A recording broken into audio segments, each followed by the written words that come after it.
Hi, guys. Welcome to another episode of Becoming a Powerhouse Brand. Today's guest is someone who has not only built multiple businesses, but has also turned his journey into a movement. Matt Hall is a Guinness World Record holder. He's an online business strategist and the founder of Success School, where he helps thousands of entrepreneurs move past fear and self doubt to create real success online. So he started his first business at 19, which is something that if you've been listening to my journey, you will know that I also started my business when I was the same age. And I can't wait to dive into how this has shaped his journey and what lessons that we can take from it as well in terms of scaling or even starting an online business. So, Matt, welcome to the show.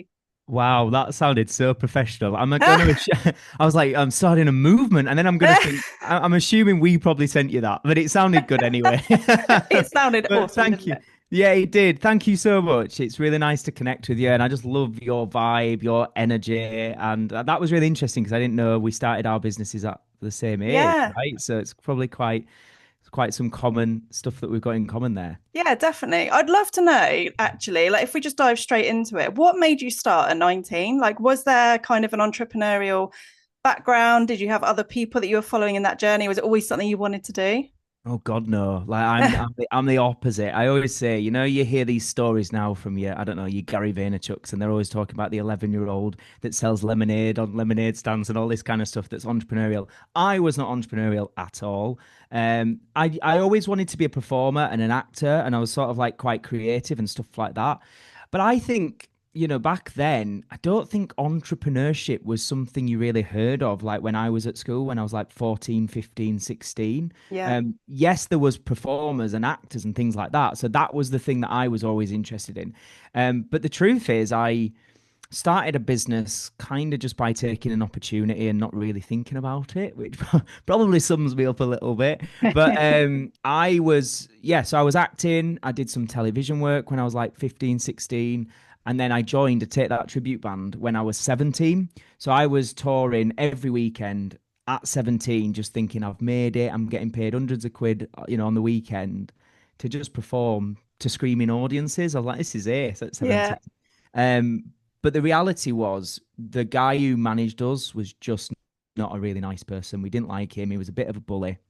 And so us lads were like, we know we love our job and we know there's a demand for what we do, but we just don't want to work for him anymore. And I just had this idea. I was just like, well, what if I just bought us some speakers and bought the costumes and we just managed ourselves kind of thing? And the lads were like, yeah, the other lads were like, I don't want to be taking bookings or advertising us or doing any of that. I just want to work every weekend and do the gigs. Yeah. So by just seeing an opportunity and just being like, I'll figure it out, um, before I knew it, I had a business. And that then grew into a business where we've now got, I think, about 500 acts on our kind of books. We both manage acts and we're an agency for acts. We have, a full-time team that work for the business now. We've got offices, rehearsal studios, vans, like it's a proper business. But Yeah. it didn't start out like that. And I think there's something to be said for that in terms of that's one thing, when you reflect on the personality traits, the character traits that help you achieve things. I think, and part of it was being 19 and naive. Like, let's not dress it up for what it isn't. But part of it was just going, I don't have all the answers. I don't know all the steps. I've got no business training and I've had no mentors or anything like that. But I'm willing to give it a go and just learn through doing and figure it out. And Yeah. that is basically what I did. Amazing. And that is basically what entrepreneurship, isn't it? It's just creating, like it's being creative, isn't it? It's playing, it's experimenting with things and having that sort of side to you that means that you are going to go through the ups and the downs. Like it's all part of the journey. And I think that's, yeah, Yeah. that's really inspiring for And I other think people. I agree, and I think it's been okay with it not always going right. I think people are so scared of failure, and they're so scared of, yeah, but what, I don't know all the answers, or I'm not experienced in this, so therefore I can't make it work. Instead of being more curious about, well, if I did know how to do it, what would I have done, or who would help me get there, or who do I need to speak to? Those kind of things. I think it's Yeah. that thing of being open, trusting in yourself to have the ability to find the answers and figure it out. And I think that's a really good kind of attitude not just going to serve you well in business, but in my opinion, in life. Like it's a Yeah. good way of being, right? Yeah, definitely. Like we've got to experiment. I mean, if someone had said to me 3, 4 years ago, Jackie, I want you to do a podcast, I would have been like, yeah, right, absolutely not. Just Okay. would never have even thought of doing that. And now it's my absolute favorite thing to do in my business. Like I love bringing on amazing people that I can interview. Like I love that I get to share my journey with my audience. And yet you think like 6 years ago, I was that person that was an absolute quivering wreck, holding my phone, palms sweating, like, oh my God, what if somebody comes on live and listens, watches? I'm going to word vomit. And you have to really sort of push through that and not worry about what other people are going to think because we've only got one life. We're all here to experiment and like live life to the bloody fullest, aren't we? Hell yes, you're talking my language. I couldn't agree more. And I think people are so like a lot of people, struggle with confidence. And it's Yeah. that whole thing of how do I build confidence?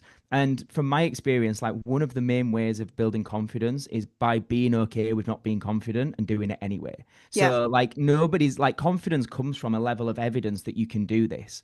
Whenever you're doing something for the first time, you can't have that evidence because you've never done it before. So I think being okay with not having confidence is the thing that will create confidence because you just do it anyway. What I always say is it's courage. It's having courage, which is different to confidence. Courage is I'm going to do this thing, even though I'm a bit nervous and I'm scared and I don't have all the answers. That's what courage is and sort of bravery. By having courage, you then commit to doing the thing.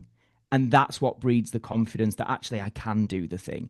But I Yeah. think people are waiting to be confident first. And in reality, like that very rarely happens in many scenarios. Yeah. And it's waiting for everything to be perfect. Like I was of the mindset of I need to have the perfect mic, I need to have the recording studio, I need to have the amazing background. Like I can't possibly start a podcast. And then I got a mic and I was recording it in my son's bedroom for the first Brilliant. year. Yeah. Like you just have to do it, just do the thing. Nothing needs to be perfect when you like just to build your confidence and to start.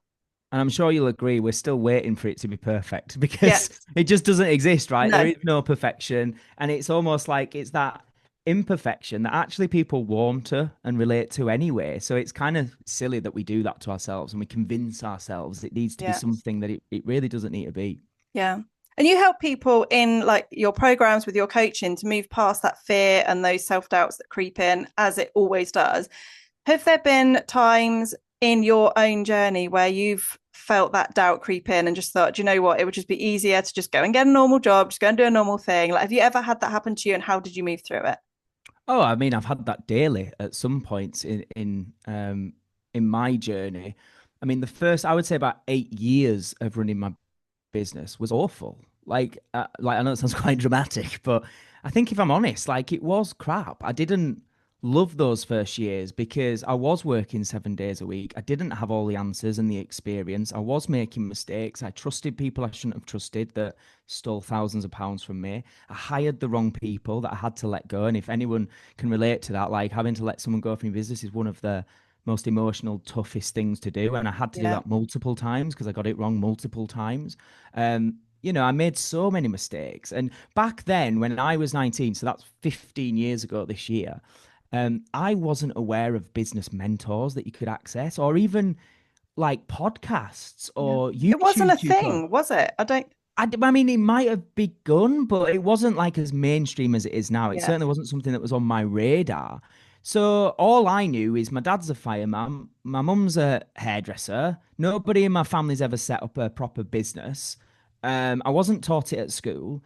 It was just like figuring it out. So I had self-doubt all the time. But what I do think is I just I was like, I'm not giving myself another option. Like, I know I don't want the norm. I don't want a life of just settling or existing. And I know this might be hard and tough, and some days you just want to quit.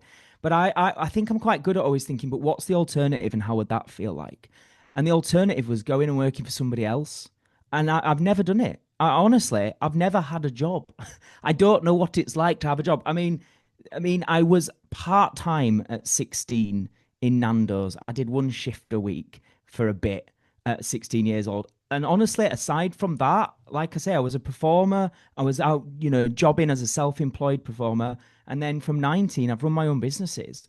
And I think the reason is I didn't allow myself to have a plan B. And part of that is privilege. I was really lucky that, we were never rich or anything like that, but I had supportive parents that, I was living at home at 19. And, there is certain things I'm aware of that help with that. And I know we all have different circumstances, but I think that mentality will help people go far is just bet on yourself, back Yeah. yourself. And today, it really has never been easier with artificial intelligence, which we didn't have back then. Social media, I don't think we had Instagram 15 years No. ago, right? You forget how much we have at our fingertips. And that's before you start on investing in mentors and things like that. I had none of that. So, yes, I had a bit of privilege in one sense. You might say I was 19, living at home, carefree, no kids. I had that, but I also didn't have a bloody clue what I was doing or any support in the business world because none of my family knew that world or understood it. Yeah. So, yeah. You've been in this space for 15 years, and I know we just touched on the fact like there wasn't an Instagram or anything like that then. I'm not even sure Facebook was around. I feel like it might have been Just around started. So the 2000. I online want to say that space was 2007-ish, and I started my business 2010. So we had Facebook, but it was just was to chat with your basic, wasn't it? mates. Yeah, it Yeah. was very different. It Yeah. was showing pictures of your food and your nights out, wasn't it? And being like, yeah, exactly that. And being really excited about the fact that on the picture you could tag someone and their name flashed up next to them. Do you remember that being really cool? Like, oh my God, on a picture, your name comes next to your face. Wow. So yeah, that shows how old we are. Oh God. So you've been in this space for such a long time. What have you noticed has been the biggest shift for you in terms of being able to scale your business? Because like you said, we've got everything at our fingertips now. You can literally start a business today and be making money, well, today, tomorrow. Like you can literally start that if you really wanted to and you put your mind to it and you had the right people. What have you noticed and it has excited you the most about the change that's happened in the online space? So I guess what's excited me is it's never been easier. If you want to connect with people anywhere in the world that can open doors for you and build relationships with them, you don't even need to get out of bed. Like that is insane when you think about it. Yeah. So it's never been easier. Um, I'm equally I'm equally terrified and excited as hell about artificial intelligence. I think in equal proportions. Like I don't think there's one stronger than the other. I think it's a very, very exciting thing. And we're very lucky to be living through this time. And it's terrifying to know who knows where this is going to progress with the rate of speed at which it is growing and developing. But I think there's amazing opportunities in that space that if you don't know about it, you should be getting to know about it. So I honestly believe, irrespective of look, markets have up and down times, and sometimes it's a bit easier and to sell and things like that. I believe that's a real thing. But all that to one side, generally right now, if you've got the right attitude and the mindset, there is really nothing stopping you from being able to make money online. We are so, and I say this to a lot of my clients and my community about just put your problems in perspective. Like when you go, oh, I'm nervous about showing up on Facebook, or I don't like going live. Somebody from school might see it, and I just think like you're building a business. Tell that to somebody in 1955 that you're scared that you get to access the whole world for free and Yeah. market what you do and love. Like seriously, like give your head a wobble and recognize how bloody lucky you are. And I really think so. The upside is the opportunity is immense. The barrier to entry is lower than it's ever been. Pretty much anybody with an idea and a passion and a drive can now start to make money, which is amazing. And that really levels the playing field for people who are open minded and willing to learn and do the work. I think the downside that I've recognized over the last sort of 10 years or so is more entitlement than ever. And Yeah. what I mean by that is because it's so easy to start a business and because people have, I guess it's partly the marketing like to blame of like, start your freedom business and things like that, which makes people think it's just easy. Um, I think what's happened is we're breeding a generation of entrepreneurs, quote unquote, that don't know what it really takes because it has been so easy to get started and there is so many resources and so much help. And maybe there's an element in their defense of it's overwhelming because so many people are giving advice and they've got access to so much. But going back to when we started, and being 19, 15 years ago, you understood that you have to invest in your business to get a return. You understood that you were probably going to need premises. You were probably going to need, marketing that you had to spend on Google Ads. Like in my entertainment business, we spend on average about £5,000 a week on Google Ads alone, right? But people now, it's just like, oh, I just want to grow organically and I've no money to put into my business. I just have to do everything for free. And Yeah. I just think like you kind of can more than ever, but then people are just actually missing the opportunity. Like actually invest in your business, invest in getting good mentorship, invest in things like Facebook ads. And I think that's kind of the downside to how easy it's become is everybody wants something for free. And when it's not working, they then blame the industry and blame the mentors and everybody else and say it's Yeah. all a scam, it's all a lie. It's the No, algorithm. it's the algorithm. It's everybody else's fault. And no, actually, you're not acting like a serious CEO of a business. You're acting like somebody who's entitled, who just wants everything to be free and a bit easy. Yeah. Um, and I think that's a big thing I try and get across in my content is the mindset, is the attitude. I often say to people, are you thinking like a CEO or are you thinking like you're self-employed? Because they're two very different mentalities. Self-employed, it's more emotional. It's like, it's more me. It's more, I need clients this month, this week. Whereas CEO looks at the business, looks at the strategy and goes, what does this business need? Who do we need to employ? How much money do we need to budget for marketing? Where are we getting investment from? It's a very, very different attitude. Yeah.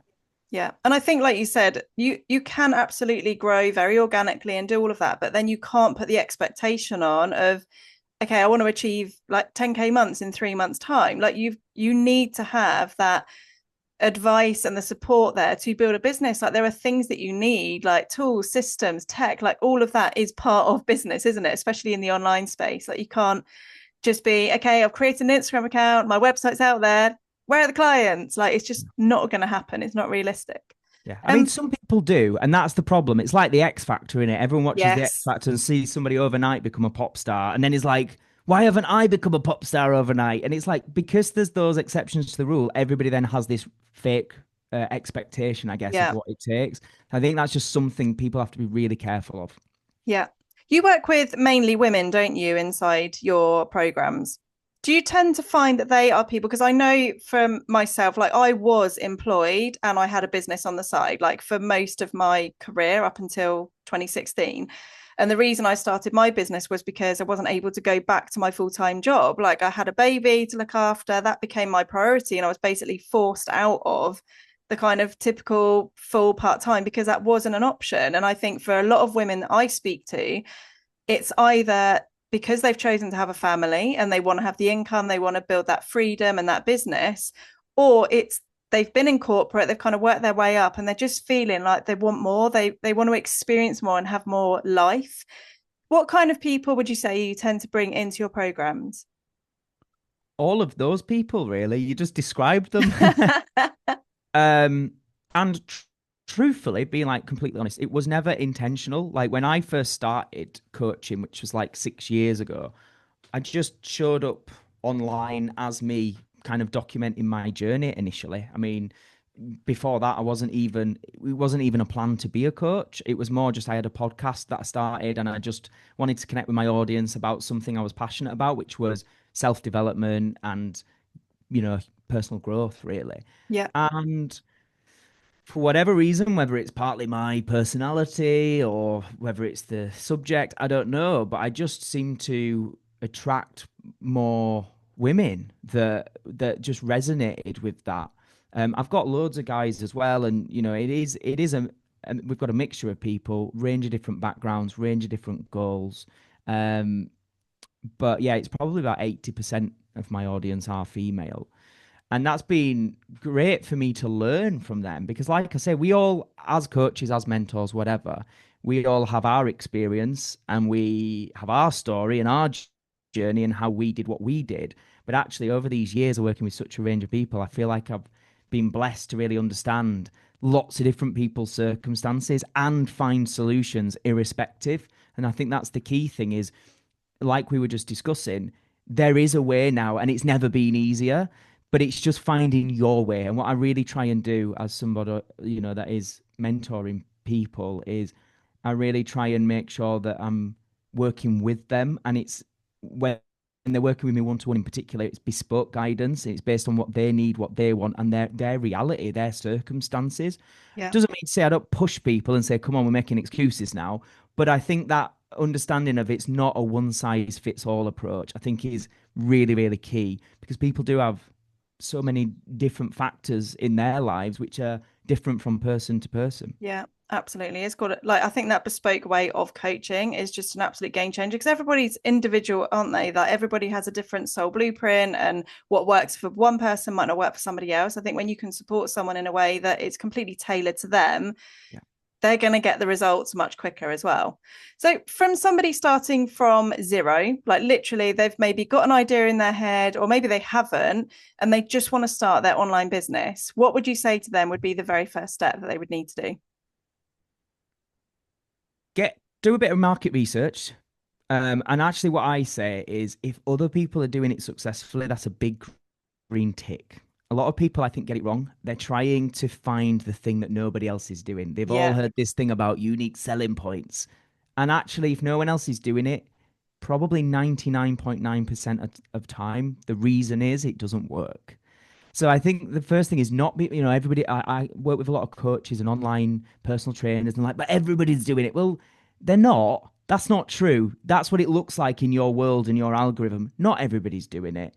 But if you can see evidence of other people doing it successfully, that's a big green tick. That this is probably going to be a business model that can work. So I think that's the first thing is don't try and reinvent the wheel. You're not gonna like, it's highly unlikely. I don't mean to like put us all down, but none of us are going to be that next pioneer that is going to, be the 0.0000001% of society that goes on to change the world. Like you might, and don't let me put you off. Don't listen to me if you think that's you. Crack on. But most of us aren't going to be that. But most of us can build a business that brings us in 90K a year, 100K, 150,000, 200,000. Some of us might do that 500,000, a million. That stuff is all possible, and you don't have to reinvent the wheel to do that.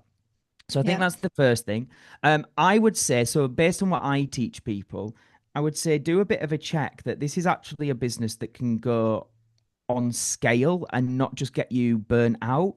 So when I was starting out coaching, I did a lot of one-to-one. And what happens, and this is such a common story with people that have online services that do it one-to-one, is you end up just capping yourself where you're just busy all the time, exhausted, you lose the passion for it, and you might get to a point where you're earning okay money, but you're not enjoying it and you can't see how to scale beyond it.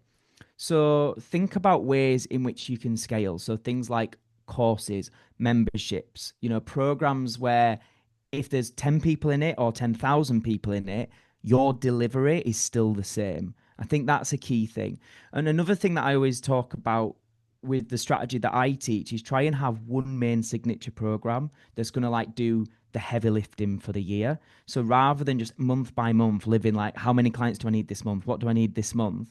You've got one program that you launch correctly and you have a proper launch period that can bring in a massive amount of income in one launch that can then give you a bit of breathing space with how you do the rest of the year and make up the revenue for the rest of the year. So they're just a few kind of tips around the business model that I suggest is generally quite good. I would generally suggest to people have an online business. I just think in this day and age, as a generalization, I think it's a way smarter model. It's leaner, it's less stress generally. yeah, So I think that's something else.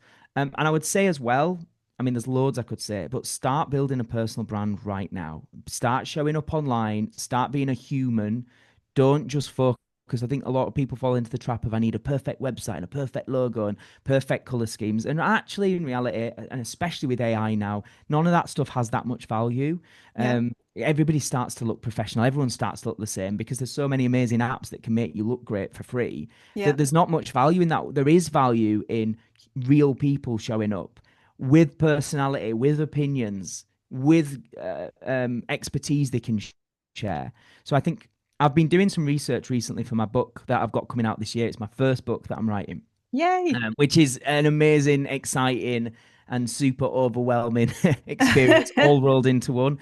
But I've been doing just a bit of research on personal branding, and there's a couple of things I saw. There was Daniel Priestley speaking recently about they did an experiment with LinkedIn, and they took two profiles that they started from scratch on the same day at the same time, and they posted the exact same content.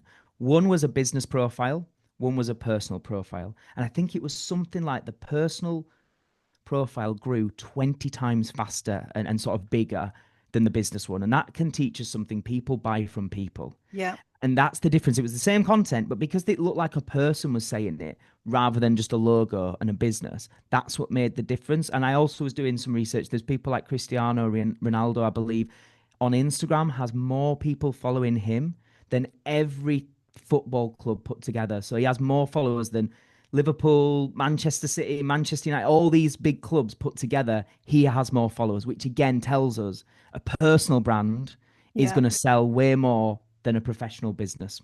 Yeah. You are the best USP of your business. So if you can't, you need to be the face of it, don't you? Because like you say, people buy from people that they can trust. And you could have a room full of 100 different coaches and then bring in people that are looking for a coach. They're going to gravitate towards the ones they feel a connection with. Like that is the whole point in your personal brand. It's to attract the right people, but also to not necessarily repel, but you don't want to be attracting the ones that aren't the right fit for you because they are a Oh, pain to repel work them. Get rid of them. Get rid. Get them repelled. Yeah, I'm all about repelling them. Yeah, I um, agree. you talk about living your best life personally and professionally. What does that look like for you now? I think it changes, truthfully, and I think it's okay for it to change. I think when we have this kind of idealistic version of how life should be, and then it's not going that way, but actually we're enjoying it, then we can start to feel like, oh, there's something wrong. Not necessarily. I talk about different seasons of your life. So if I was like really honest right now, I am so dialed in on building my business at the moment. I feel like I'm in a momentum season. So I'm kind of loving working 7 days a week. And that is at the moment, for me personally, in this season, I'm living my best life. Like I'm loving having conversations like this. I'm loving creating content. I'm loving working with the people I'm working with. I'm loving writing my book and doing my in-person events, all the stuff that I'm doing. And I heard my friend Dan Meredith speak about this at an event we were at the other week. He said people go on about work-life balance, and he's like, "Is everybody trying to get work-life balance? Do you believe it exists?" And he just sort of made a joke. He went, "I'm sorry to tell you, there isn't. There's just life." Yeah. And you just fill up your life with things that are fulfilling, that are purposeful, that you can enjoy. So some people that maybe don't understand entrepreneurship or are in different situations to me might be like, oh, Matt's going to burn out or he's working too hard. He needs a holiday. He needs a rest. I think a lot of the people that are saying that, I'm way happier than them. So I would just question, is that working for you, having your one holiday a year because that and your weekends off? Because I'm really happy. I'm loving it. Yeah. That doesn't mean it's perfect. Nothing is, and nobody's life is. It doesn't mean there's not times where it gets a little stressful or I feel a little overwhelmed, but doesn't everybody? Like Yeah. nobody, even those having the weekends off, feel that, right? So for me, truthfully, at the moment, it's looking like going all in on my businesses. I've still got great friends and a social life. It's just I don't see them as much at the moment, but they get it. They know I'm a bit mad and they understand me because they're true friends and family Yeah. and so on. So I think living your best life is about knowing the season you're in and making sure you're aligned with what your definition of success is in that season and being okay with that changing throughout the different seasons. Yeah, I love that. And I think being in those different seasons, it's all part of entrepreneurship, isn't it? And I think, like you say, working 7 days a week feels good to you right now, but equally in a month's time or a couple of months' time, you might be thinking, do you know what? Actually, I do need to take a step back. I am going to go on that holiday. I'm going to do more like free time and stuff like that works for some people, whilst other people I know only work like 5 days in a month and that works for them. Like Right. everybody gets to choose what success looks like for them, don't they? Definitely, definitely, and I think, and you're right, and I will go through those seasons. In actual fact, I've just cancelled a trip to Ibiza because I'm like, I just don't fancy going and fannying about and getting drunk. Actually, I don't want to do that. Thanks. So I just cancelled it and lost the money and what have you because I'm like, it's not aligned with this season, and Yeah. that's me. I feel really good about that decision. Actually, it was a bit, it was a chunk of my diary that I was like, I don't. It was bothering me, so I've taken it out. But you're right. There might be another time where I'm like, "Bring on Ibiza, get the beers out. We're going like, and Get that's me in cool. those clubs. Get me there, and I'll be there till 5 a.m. Like that's fine, and it might serve me again at some point, and it might not. And I think another thing I just want to touch upon with this is it's about authentic alignment.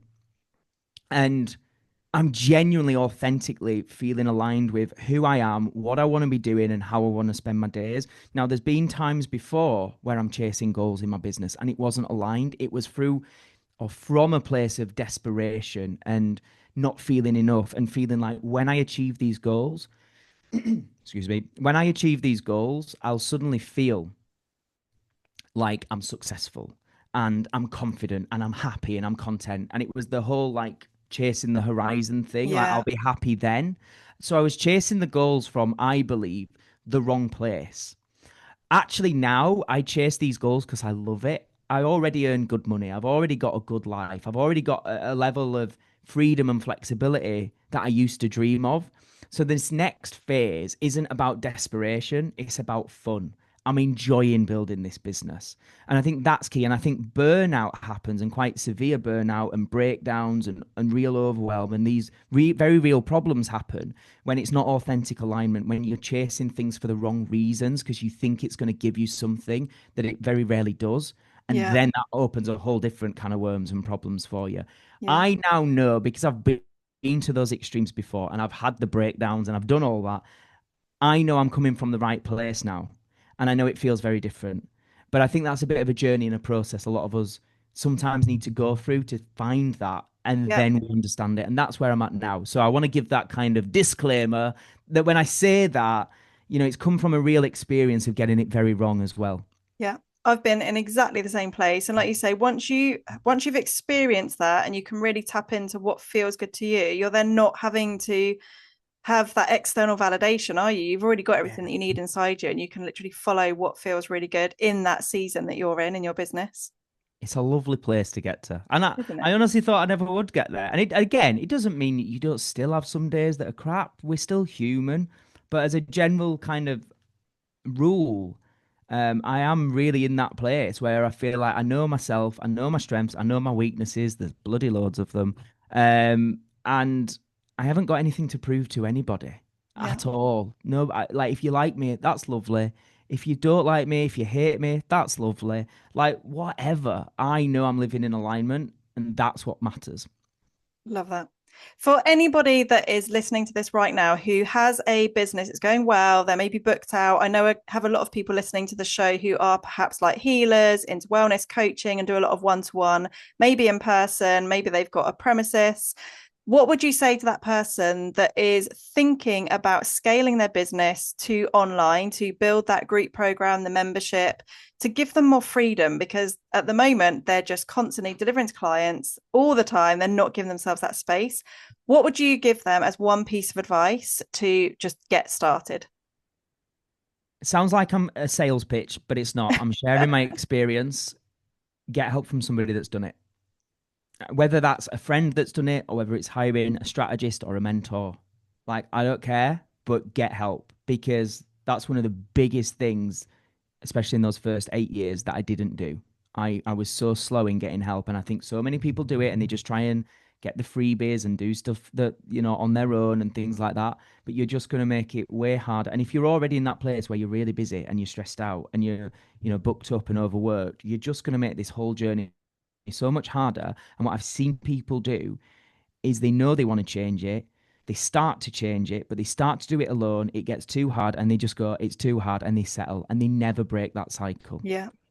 And this is, I've seen it time and time again. So I really encourage you, get help from somebody who knows how to do it, who can support you, who can reaffirm you doing the right stuff, can encourage you on the days you need it, can give you a kick up the arse when you need it, can give you clarity. Like we need that as human beings.